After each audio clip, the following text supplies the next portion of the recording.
One day, in retrospect, the years of struggle will strike you as the most beautiful. Being entirely honest with oneself is a good exercise. Most people do not really want freedom because freedom involves responsibility, and most people are frightened of responsibility. Unexpressed emotions will never die.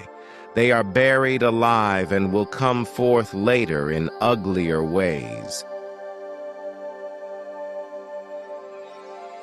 We are never so defenseless against suffering as when we love.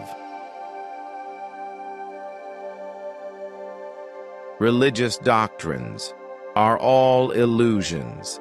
They do not admit of proof, and no one can be compelled to consider them as true or to believe in them. In the depths of my heart, I can't help being convinced that my dear fellow men, with a few exceptions, are worthless. Whoever loves becomes humble.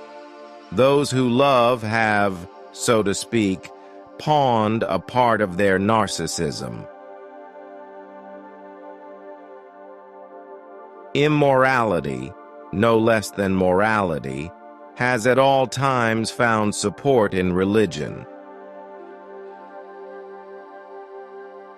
No, our science is no illusion, but an illusion it would be to suppose that what science cannot give us, we can get elsewhere.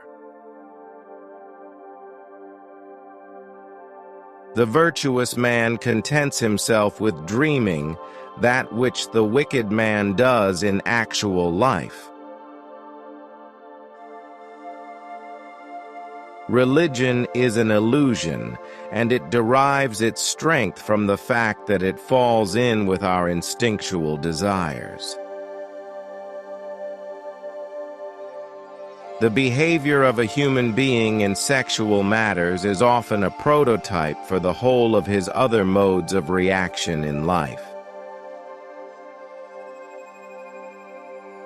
He does not believe that does not live according to his belief.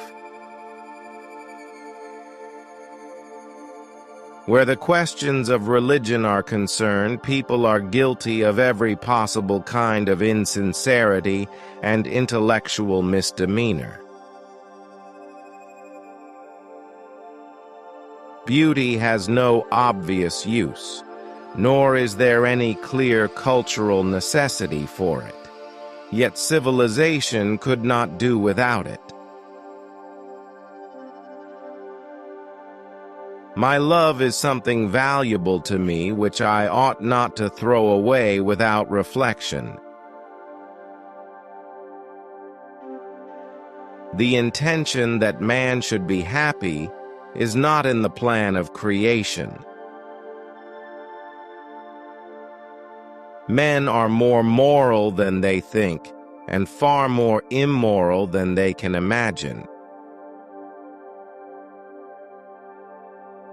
The creative writer does the same as the child at play.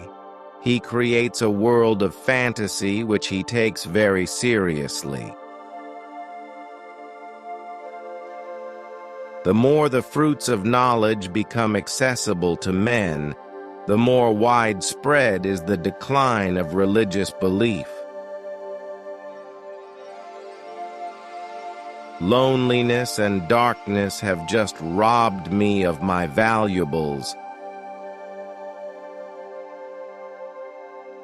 A man should not strive to eliminate his complexes, but to get into accord with them.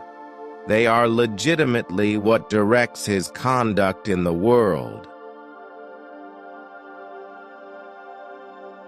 Men are strong so long as they represent a strong idea.